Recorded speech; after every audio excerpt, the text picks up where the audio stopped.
Subscribe करें और bell दबाएं ताकि कोई खबर रह न जाए।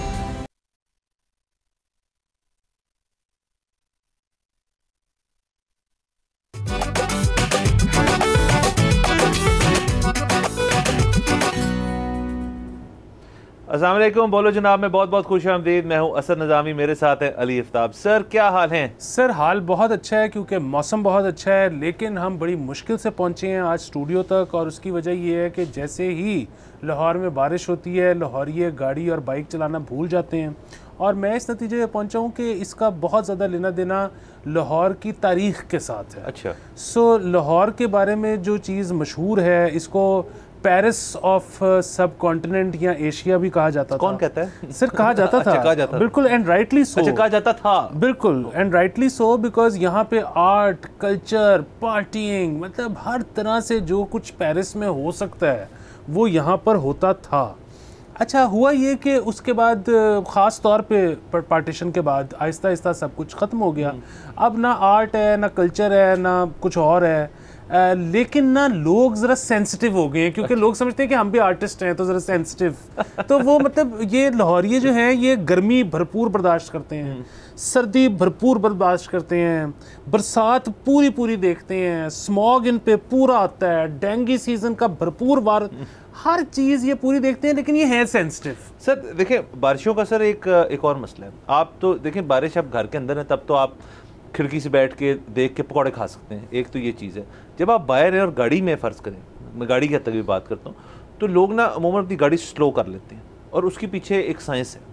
वो साइंस सर बेसिकली ये है कि वो चाहती नहीं कि उनकी नीचे से गाड़ी जो है ना वो इतनी गीली हो, हालांकि सीरियसली है, और ये भी नहीं चाहते उनके टायर जो हैं वो ख़राब है। हालांकि मेरा तो ख्याल है बारिश और एक दफ़ा गाड़ी के नीचे से एक अच्छी तरह एक गुजरे पानी एक दफ़ा, तो आपके नीचे के सारे आपको सर्विस नहीं करानी पड़ती गाड़ी, तो आपको तो जाना चाहिए उसी स्पीड में जिस पे आप जाते हैं, ताकि गाड़ी नीचे आपकी सर्विस हो जाए। बिल्कुल, ये ज़रूर ध्यान रखना चाहिए कि अगर राइट लेफ्ट पे कोई साइकिल, पैदल या बाइक पे किसी है, को आपने गीला नहीं करना, उसको गीला नहीं करना। बट अदरवाइज़ यहाँ पे मैंने देखा है राइट लेफ्ट में कोई नहीं, लेकिन पानी जैसे ही आता है इतनी ज़्यादा स्लो कर लेते हैं, और उसके पीछे पूरी इनकी थियरी है कि जब आप खड़े पानी पे से तेज़ गाड़ी चलाते हो तो पानी गोली की स्पीड से गाड़ी को नहीं लगता, गोली की स्पीड से लग भी जाएगा तो कुछ नहीं होगा। चले सर आगे चलते हैं। सर देखें, वर्ल्ड कप फाइनल हो रहा है और हम बैठे हैं अवाम की खातिर, और हम खबरें डिस्कस करेंगे। तो चूँकि वर्ल्ड कप फाइनल डे है तो हमने कहा हम ज़रा लगा लेते हैं गपशप। अभी तो मैच शुरू तो बस होगा अभी थोड़ी देर में, और इंडिया जो है उन्होंने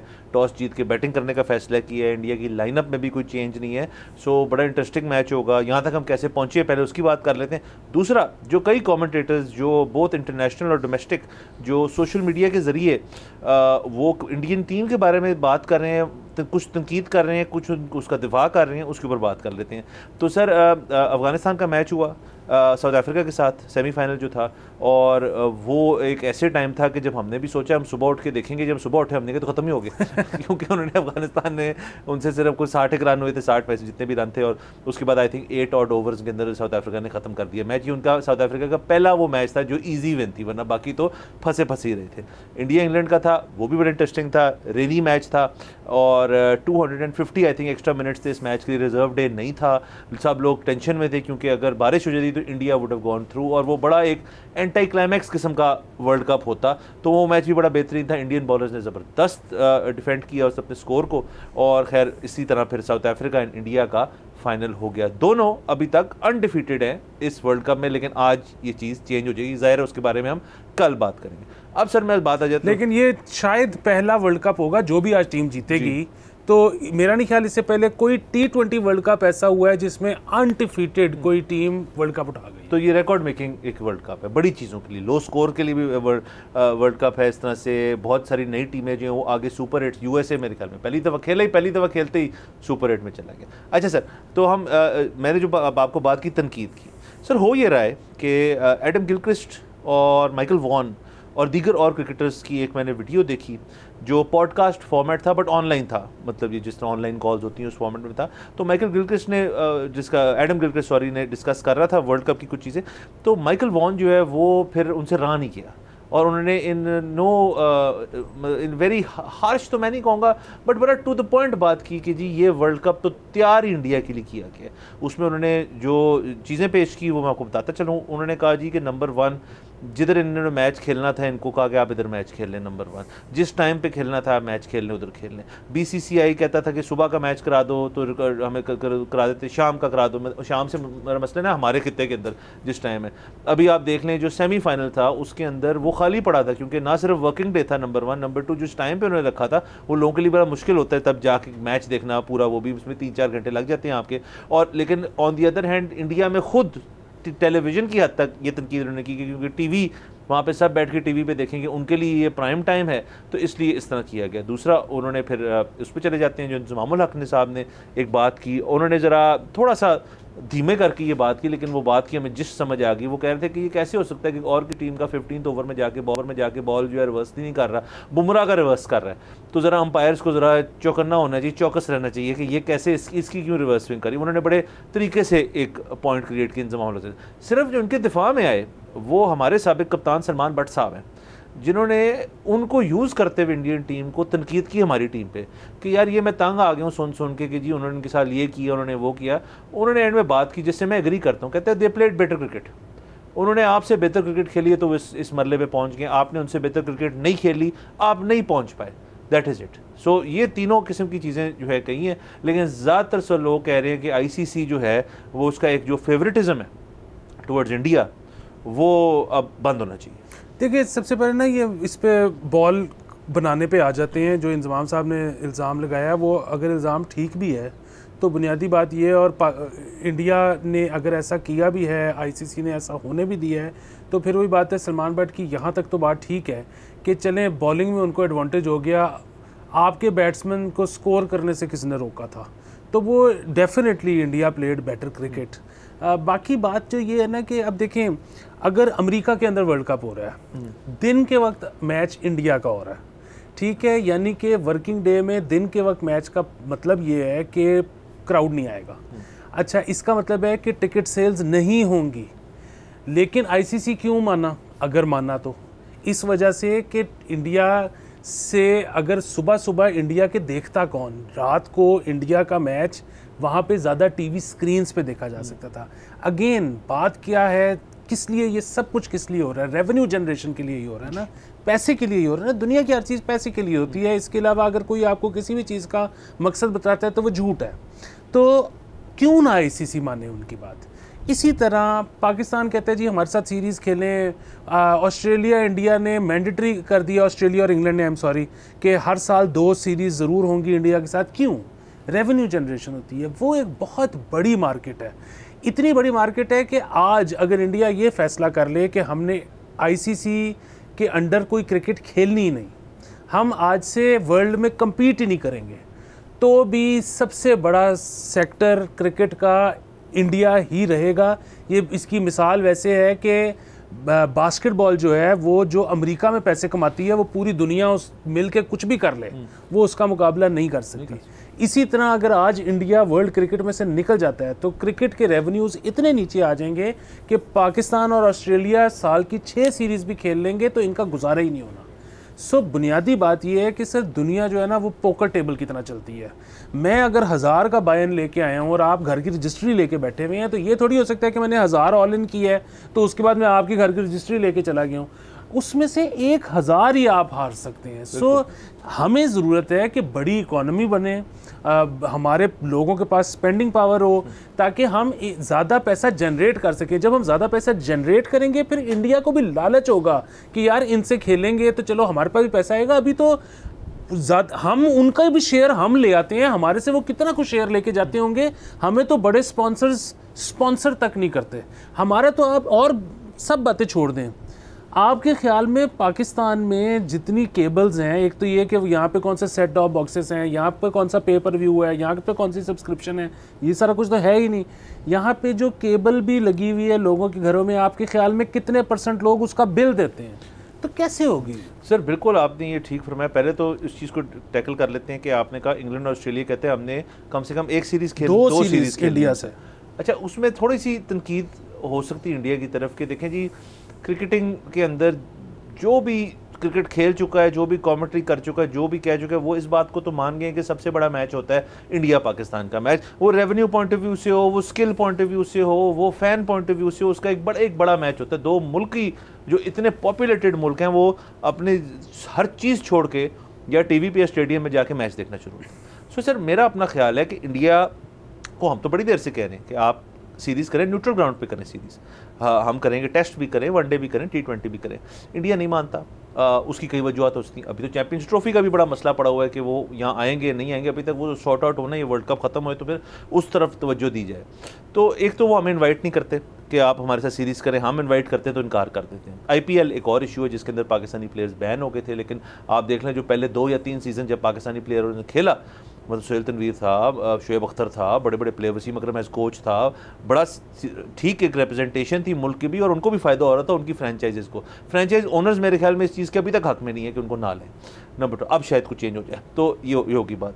सो इंडिया के साथ खेलना जो है वो फ़ायदेमंद इंडिया के लिए होगा ही होगा, if not for money monetary point of view, revenue point of view, but for pride point of view, और हमारे लिए भी। तो ये एक तो बात होगी, तो ये इनको करना चाहिए। दूसरा सर, अगर हम आज थोड़ी देर के लिए हमारी अपनी अब फ्यूचर, अब देखिए हम तो आउट हैं, अब ये आज के बाद जो भी वर्ल्ड कप इस फाइनल का नतीजा होगा, उसके बाद एक क्राउन हो जाएगा 2024 वर्ल्ड कप T20 विनर। उसके बाद फिर आगे अपनी अपने मुल्क चले जाएंगे, सीरीज़ शुरू होगी, बिजनेस एज यूजुअल हो जाएगा। मैंने एक वीडियो देखी सर आज या कल, बाबर आजम साहब जो हैं अपनी गाड़ी के अंदर माइकल जैक्सन सुनते हुए PCB के दफ्तर पहुँची हैं, मुस्कुरा रही हैं, और इससे मुझे बड़ी खुशी हुई। इसका मतलब सर स्पिरिट्स जो है ना वो हाई हैं। इसका मतलब है कि बैक टू वर्क मोड होने लगा है, और प्लेयर्स जो हैं अब PCB दफ्तर पहुंच रहे हैं आहिस्ता आहिस्ता करके, शायद हाज़िरी देने जा रहे हैं कुछ। साथ ही साथ मेरे ख्याल में बाबर आजम साहब ने कोई ये भी आप बता रहे थे, मुझे आप ही बता रहे थे कि एक शॉर्ट ऑफ बयान दिया है कि किस वजह से हारे हम। नहीं, बाबर आजम नहीं, वो वहाब रियाज ने पूरी रिपोर्ट जमा, वहाब रियाज साहब ने, सॉरी, सिलेक्टर ने। और आप बता रहे थे मुझे कि उन्होंने कहा कि कोऑर्डिनेशन नहीं थी प्लेयर्स की, कोऑर्डिनेशन नहीं थी। ठीक है सर, अब सारा कुछ ही हो गया ना, अब आ गए वापस सारे। अब मुझे बताएं क्या चेंजेस आने लगे हैं टीम के अंदर, क्या चेंजेस आने लगे कोचिंग के अंदर, क्या चेंजेस आने लगे सिलेक्शन के अंदर? सिफर। अभी तक कोई रिपोर्ट नहीं है, और रिपोर्ट क्यों नहीं है? क्योंकि होने ही नहीं। तो सर इतनी सी बात है कि अभी तक बॉयज़ को लग रहा है कि कोई मसले वाली बात नहीं है, उनके टेम्परामेंट से हमें नहीं लग रहा कि उनको कोई इतना फ़र्क पड़ा है इसको हार के आने से। बिल्कुल सर, जहाँ तक आपकी पिछली चीज़ का सवाल है ना कि इंडिया और पाकिस्तान से बड़ा मैच, इसमें कोई शक ही नहीं कि कोई भी नहीं है। लेकिन अगेन वो ICC के अंडर ये खेलते हैं, वो एक बहुत बड़ा मैच होता है, बहुत रेवेन्यू जनरेट होता है, लेकिन और वो उससे ICC को बहुत फ़ायदा होता है, इंडिया को भी नुकसान तो नहीं होता होगा। लेकिन अगर हम जब बायलैटरल सीरीज़ की बात करते हैं ना, तो एक चीज़ बहुत गौर फिक्र उस पर करना पड़ेगा। उसकी वजह यह है कि अच्छा जी, अगर पाकिस्तान इंडिया की बायलैटरल सीरीज़ हो रही है तो उसमें स्पॉन्सर कहाँ का आ रहा है? इंडियन स्पॉन्सर तो आ रहा है, ठीक है। पाकिस्तानी, मुझे आप बताएं कि कितने ब्रांड्स हैं जो इंटरनेशनली उसको स्पॉन्सर करेंगे? मतलब उसका अगर वो मैच अगर विलो टीवी पे आ रहा है तो विलो टीवी पे या बायरन टीवी पे पाकिस्तानी किसी ब्रांड का ऐड चल रहा होगा? ये एक सवाल है। इसी तरह मतलब अगेन जो मैं वही बात करता हूँ कि रेवेन्यू जनरेशन जो हो रही होगी, अच्छा नाइकी एडिडास भी अगर अपना ऐड चला रहे होंगे तो वो इंडियन रीजन में चला रहे होंगे या पाकिस्तान रीजन में चला रहे होंगे? सो मेरा ये सवाल जो है ना बड़ा कायम है कि ठीक है, इंडिया को नुकसान कोई नहीं है क्योंकि कम से कम उनके मुल्क के अंदर एक बहुत बड़ी एक्टिविटी हो जाती है, ठीक है, वो पैसा ज़रा मुख्तलिफ हाथों में फिर जाता है। लेकिन क्या, ये मेरा सवाल है, क्या वो पाकिस्तान से कुछ लेके जाते हैं या हम ही इंडिया का रेवेन्यू जो उधर जनरेट हुआ था उसका एक हिस्सा लेके यहाँ आ जाते हैं? सो जब तक इस सवाल का जवाब नहीं मिलेगा और जब तक हम उस पोजीशन में नहीं है कि हम उनको भी कुछ ऑफर करें कि देखो हमारे साथ मैच खेलो तो आपको ये कुछ मिलेगा, तो वो मेरा नहीं ख्याल कि इंटाइस होंगे इसके लिए। जहाँ तक बात है इसकी कि पाकिस्तान की टीम वापस आ गई है और अब इसमें क्या तब्दीलियाँ आएंगी, देखिए हम वर्ल्ड कप में भी यही सोच रहे थे कि इससे क्या फ़र्क पड़ता है कि प्लेयर्स बदले या नहीं बदले। हर प्लेयर इंडिविजुअल प्रेस कॉन्फ्रेंस में कह रहा था कि अब हम इंटेंट के साथ खेलेंगे, नहीं खेले। अभी भी मैं इसमें इंटरेस्टेड नहीं हूँ कि इन्होंने प्लेयर्स बदले या नहीं बदले। बात ये है अगला मैच होगा तो उसमें पता लग जाएगा कि बाबर तेज़ खेलने के लिए जाता है नहीं जाता, रिजवान तेज़ खेलने के लिए जाता है नहीं जाता। अच्छा, ये जो एक बहाना है ना कि जी हमारे मिडिल ऑर्डर वैसा नहीं है तो हम नहीं ऐसा कर सकते, भाई ये जो पूरा हर कोई कौम का मामा बनने की कोशिश करता है ना, आप ना बने, ठीक है। यहाँ पे बच्चा पैदा इसलिए किया जाता है कि बुढ़ापे का सहारा होगा, और भाई आपने इतना सा बच्चा पैदा किया है इस चक्कर में कि बुढ़ापे का सहारा, आपने उसके नातवा कंधों पे इतनी जिम्मेदारी डाल दी है, पैदा होते साथ उसने क्या करना है बड़े होके। बुनियादी बात यह है कि अभी विराट कोहली ने पूरे वर्ल्ड कप में कुछ नहीं किया, ड्रेविड ने इतनी तारीफ की है। ड्रेविड कहता है कि जब हम विराट कोहली को कहते हैं ना कि ज़्यादा रिस्क लेके खेलो, ज़्यादा तेज़ खेलो, तो more often than not he doesn't perform, वो परफॉर्म ही नहीं करता। लेकिन जब यंगस्टर ये देखता है ना कि यार विराट कोहली अपनी विकेट की परवाह नहीं कर रहा, मारने जा रहा, हम कौन होते हैं स्लो खेलने वाले। सर बहुत बड़ी बात है, यहाँ पे ऐसे नहीं हो सकता कि इस किस्म की चीज़ हो। बहरहाल आगे देखेंगे, आगे सीरीज़ भी हैं, बांग्लादेश की सीरीज़ है मेरे ख्याल में, चैंपियंस ट्रॉफी, बड़ी क्रिकेट है, उसके ऊपर डिस्कशन करेंगे। जाना हमने ब्रेक के ऊपर, प्लीज स्टे विद अस।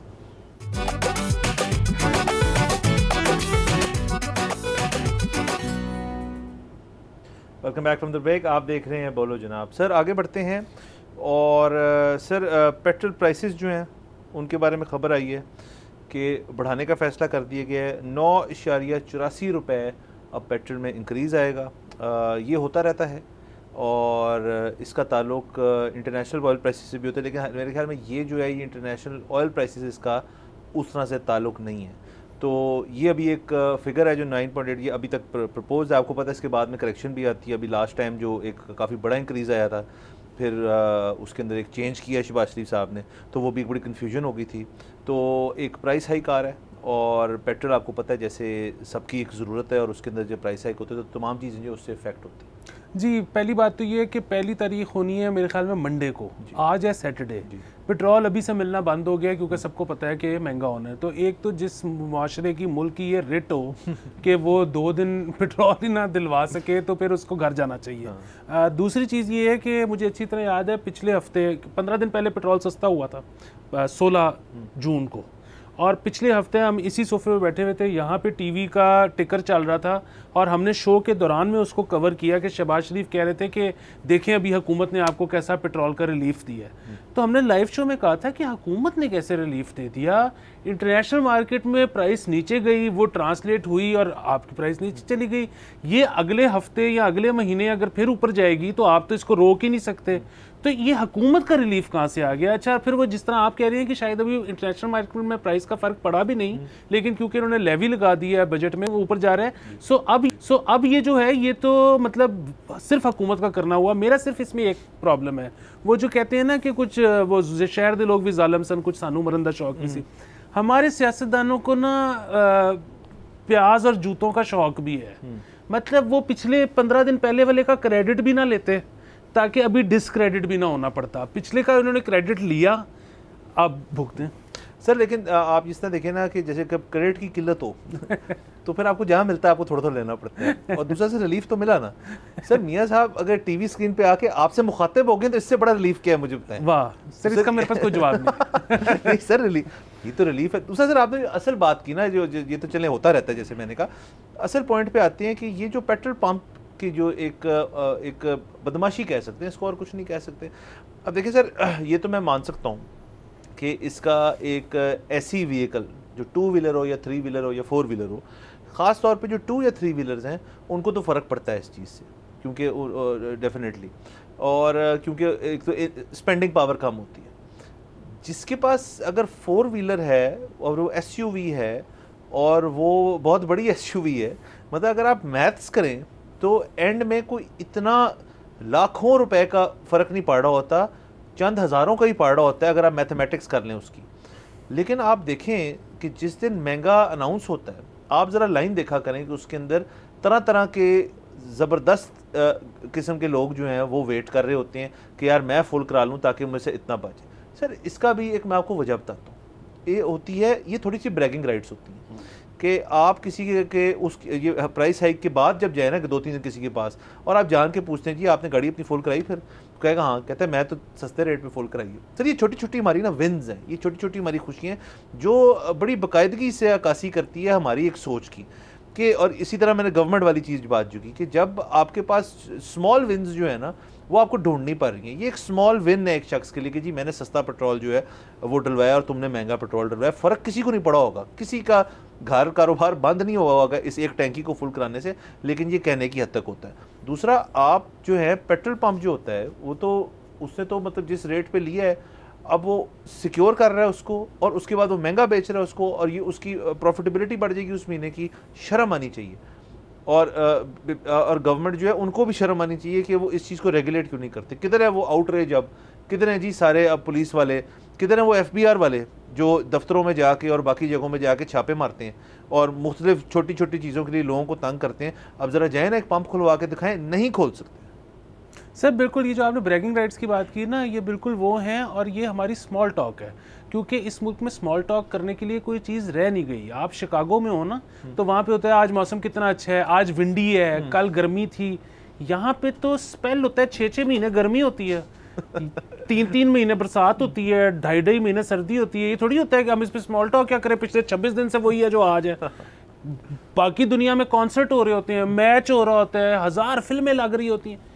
इधर है ही कुछ, इधर मैं आपसे क्या बात करूं, स्मॉल टॉक यही कर सकता हूं कि कल मैंने पेट्रोल सस्ता मिल रहा है भाई, क्या भाई आपके भाई ने। सर चलें सर, ये तो इस हद तक बात होगी। बजट जो है आपको बाकी बहुत बहुत मुबारक हो कि आपका बजट आ गया। Thank you. बजट बन गया है, बन तो गया था, प्रेजेंट भी हो गया था, अब मेरे ख्याल में अप्रूव भी हो गया, तो हमारा अब सब ठीक होने लगा। वाह, हमें लग रहा है। अच्छा, तो सर बजट में ढेर सारी चीज़ें तो हमने बहुत डिस्कस कर ली। एक चीज़ जो बड़ी इंटरेस्टिंग है, जो आप समझिए एक न्यू प्रोविज़न है इस बजट में, वो ये है कि जो हमारे दीगर सरकारी मुलाजमीन हैं जो गवर्नमेंट के लिए काम करते हैं, जिनकी आप और मेरे से ज़्यादा उनकी कोई एडमायरर्स नहीं है, ना हमसे ज़्यादा कोई उनकी इज़्ज़त करता है, बिल्कुल ठीक है, तो उनके लिए गवर्नमेंट ने एक रिलैक्सेशन दी है जिसके हम हक में हैं कि प्रॉपर्टी की जो ख़रीदो फ़रोख्त है और प्रॉपर्टी की जो तमाम टैक्सेशन पॉलिसी है, ख़रीदने पे एक टैक्स होता है, बेचने पे एक टैक्स होता है, उनमें भी रिलीफ है। और ख़ास तौर पे एक टैक्स जो आपके मेरे जैसे आम नॉन गवर्नमेंटल लोगों पे जो लागू होगा, आपकी प्रॉपर्टी की जो FBR वैल्यू है उसका 1% आप सालाना अदा किया करेंगे, तो in the form of tax. इनको उससे भी एग्जेम्पशन दी है, जो कि एक बड़ी ज़बरदस्त बात है। सर देखिए, हमने शो पे बात की थी कि गवर्नमेंटल एम्प्लॉइज़ के ऊपर जब आप बर्डन डालेंगे टैक्सेशन का, या तनख्वाह कम करेंगे, या आप उनकी सैलरी स्लैब्स में कुछ चेंज आने देंगे, तो सर फिर तो जहाँ तक हम पहुँच गए, हम तो बड़ी रैपिडली नीचे गिरेंगे। अगर इन लोगों ने कहा, इनका एक दिन सर जिसे कहते हैं ना पेन डाउन स्ट्राइक, अगर इन्होंने पेन डाउन स्ट्राइक कर दी ना सर, तो उसके बाद तो कहानी ख़त्म है, मुल्क ही नहीं चलेगा सर। आपको पता है अमेरिका में तो अमूमन ये हो जाता होता है कि डोनाल्ड ट्रंप के दौर में भी हुआ, ओबामा के दौर में तो मेरे ख्याल में 1 से 2 दफ़ा हुआ, बुश के दौर में भी हुआ कि गवर्नमेंट शट डाउन कर देते हैं। वो फिर आपके जितने तमाम गवर्नमेंटल लोग होते हैं, मतलब कूड़ा नहीं उठाया जाता और चीज़ें नहीं होती। सर तौबा करें, लोग जो आउटरेज इसके ऊपर हो रहा है कि इनको क्यों टैक्स रिलीफ दी, इनको और दें, ये तो सर कम है अभी मेरे ख्याल में। सर बिल्कुल ठीक कह रहे हैं आप। ये जो है मतलब अगर आज पाकिस्तान तो एक उन मुल्कों में से है ना जो कि इम्तिहान लेते हैं हर साल और उसके बाद बता देते हैं कि जी ये 200 काम के हैं, बाकी जो 23.5 करोड़ है वो हमारी तरफ से फारेग है। तो ये तो इम्तिहान जिन्होंने पास किया हो किसी भी किस्म का, तो वो जो है काबिले सताइश लोग होते हैं। और इनका अगर आप इनको फंसा देंगे डेली कोर्स में, इनको आप टैक्सेशन में फंसा देंगे, तो ये इनका विजन छोटा हो जाएगा। अभी इनका विजन है बहुत ब्रॉड सर, तो जब इनका विजन छोटा होगा तो हम तो वैसे ही आपको पता है कि हमारी तो दीदा बीना है ही नहीं, तो हम तो वैसे इनके रहमो करम पे हैं। तो जो सरकारी अफसरान हैं उनको ना सिर्फ ये कि हम खुशामदीद कहते हैं कि ये इस टैक्स रिलेशन पे उस पे रिलैक्सेशन पे मज़ीद भी जो टैक्सेशन है वो इन पे ख़त्म हो जानी चाहिए। इनको इन पे GST भी नहीं अप्लाई होना चाहिए। सर एक तो ये, दूसरा सर एक आपके लिए खुशखबरी, क्योंकि हम इसी रिदम में बात कर रहे हैं कि सर इस दफ़ा तो 25% इजाफा भी किया है तनख्वाहों में। जो नेशनल असम्बली का स्टाफ है सारा, तमाम लोग जो है वहाँ के, जिसके अंदर मेरे ख्याल में हमारे दीगर MNS भी इंक्लूडेड होंगे, उनको भी तो सर आने के पैसे मिलते हैं सर, वो टाइम निकाल के आते हैं, और स्टाफ और पूरा वो 25%। फिर PM ऑफिस से सर बड़ी एक ज़बरदस्त खबर हुई है, आपने उसके अंदर मेरी गलती जो है उसको दुरुस्त फरमाया सर, बहुत शुक्रिया। मैं कह बैठा कि उनको 3 मंथ्स एडवांस सैलरी दे दी है, तो आपने कहा नहीं ना बच्चा उनको 3 मंथ सैलरी के ऊपर 3 मंथ बोनस दिया गया। तो सर ये भी कम है सर। अगर सर देखें, बात होनी चाहिए लॉन्ग विजन के लिए। साल का तो देते ना सर, ये क्या 3 महीने, एक क्वार्टर से तो कुछ नहीं होता ना सर, क्वार्टर भी नहीं है पूरा। बिल्कुल सर, देखिए, और वो पीएम हाउस से ज़्यादा कोई डिज़र्व नहीं करता वहाँ पर जो काम करने वाले हैं ना, उसकी वजह है सर, मतलब देखें, पाकिस्तान में बहुत ज़्यादा मजबूत नहीं समझा जाता पीएम को, ठीक है, उसका ओहदा जो है जितना बड़ा होना चाहिए वो नहीं है, अभी तक कोई कंप्लीट नहीं कर सका टेन्योर। तो सर ऐसे मौके पे मतलब, और हम आपकी मेरी तमाम लोगों की ख्वाहिश है कि जमहूरियत यहाँ पे पनपे, जमहूरियत स्ट्रांग हो, पीएम स्ट्रांग हो। ऐसे मौक़ों पे आपको सबसे ज़्यादा जो ट्रस्टेड लोग चाहिए वो पीएम हाउस में चाहिए, कम से कम वो तो रिकॉर्डिंग्स ना करें। तो 3 महीने का बोनस क्या, मैं कहता हूँ कि इनको लाइफ लॉन्ग बोनसेस मिलने चाहिए पहले ही इन एडवांस। बिल्कुल सर, बिल्कुल ठीक है सर। बहरहाल चलें, ये गवर्नमेंट की हद तक ये इनको सब तमाम लोगों को जिनको ये रिलैक्सेशंस मिली हैं उनको भी बहुत बहुत मुबारक हो।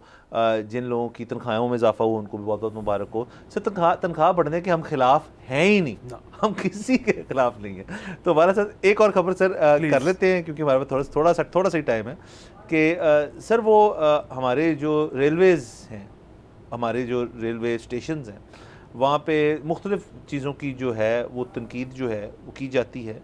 उनमें से एक रेगुलर आइटम जो है वो है उनके बाथरूम्स जो है। सो हैप्पी टू रिपोर्ट कि जी अब रेलवे स्टेशन के अंदर एयर कंडीशनड बाथरूम्स जो हैं वो उन्होंने बना दिए, बड़े ज़बरदस्त हैं। और एक वीडियो आपने देखी, वो मुझे आप बता रहे थे, मैंने भी देख ली फिर, कि वो बड़े साफ़ सुथरे और बेहतरीन। और वो जो मोटरवे पे नहीं आते बाथरूम जो एग्जीक्यूटिव वाले हैं जिनके ऊपर आप आई थिंक 50 रुपीज़ दे के आप यूज़ कर सकते हैं, उनको पीछे छोड़ दें सर। तो ये बहुत ज़बरदस्त बात है, ये बहुत ज़बरदस्त बात है, इसके ऊपर कोई तनकीद नहीं कर सकता। पैसे थोड़े से ज़्यादा कम जैसे भी लगे हैं, हमें नहीं पता कितने फ़ंड्स लगे हैं, लेकिन रेलवे स्टेशन है ही आवाम की जगह जी, उसको आवाम ने यूज़ करना है, तो इसलिए इस पे तनकीद करने वाला होता ही कोई नहीं। हाँ सर, एक तो ये, दूसरा मैं सिर्फ इसमें ये कहना चाहूँगा, या रादर मैं चाहूँगा कि एक तो देखें ना, आप बना देते हैं एक चीज़, लेकिन जैसे आपने अभी खुद कहा कि ये आवाम के लिए, तो जब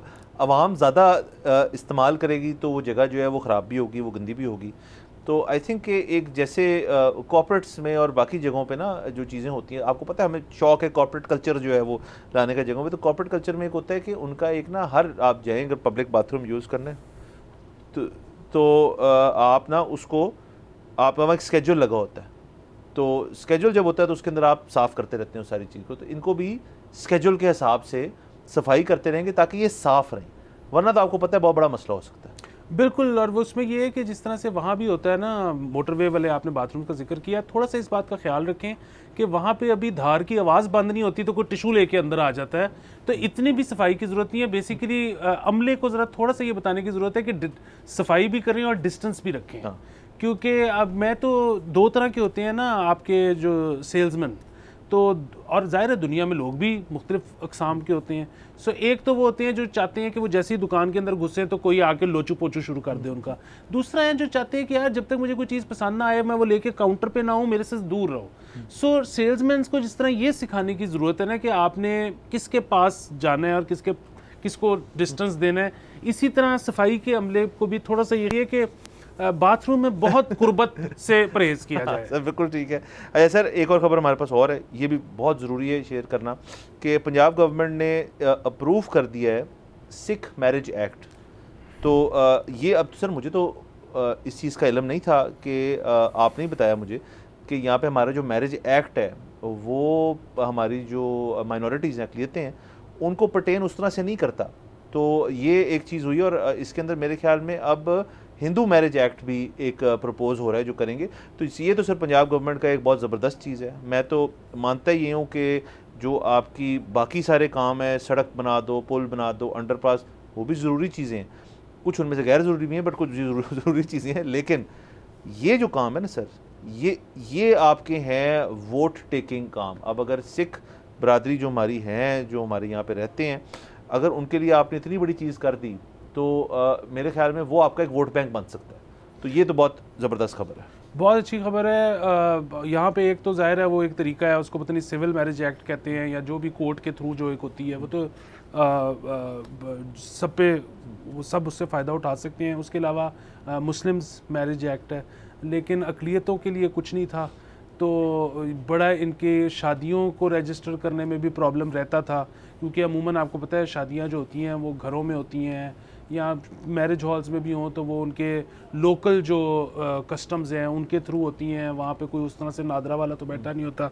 तो बाद में रजिस्ट्रेशन कराना बहुत प्रॉब्लम था। इसी तरह इनकी डिवोर्सेस का बहुत प्रॉब्लम था। तो देर आयद दुरुस्त आयद कहना तो नहीं चाहिए, दुरुस्त आयद डेफिनेटली, पर देर मतलब 75 साल तो नहीं लगने चाहिए थे। लेकिन बहरहाल फाइनली ये मेरा ख्याल है ये इनिशिएटिव भी जो एक अभी हमारे एमपी हैं सिख कम्युनिटी से, अरोरा साहब जो हैं, उनका भी बहुत ज़्यादा इसके अंदर था। और सर सेकेंडली देखें, इससे और भी एक अच्छी चीज़ होती है कि एक ज़रा ओपननेस की जो एक थॉट है वो क्रिएट होती है इस चीज़ से कि हमें उनका भी ख्याल है।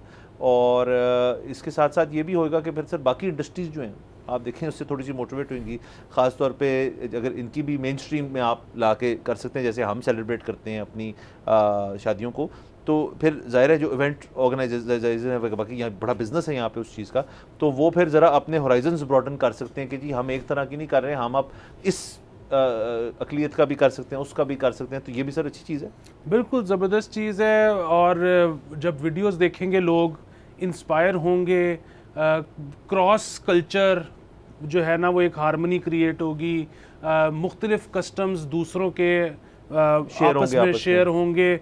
और अगेन जिस तरह से आपने कहा कि जो इवेंट मैनेजर्स हैं उनका काम बढ़ेगा। बिल्कुल सर। ये सर चलें आज की तमाम तरीन खबरें रही।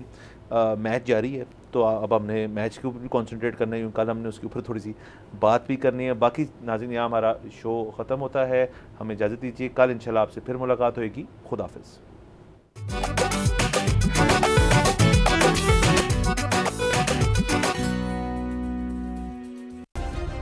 सब्सक्राइब करें और बेल दबाएं ताकि कोई खबर रह न जाए।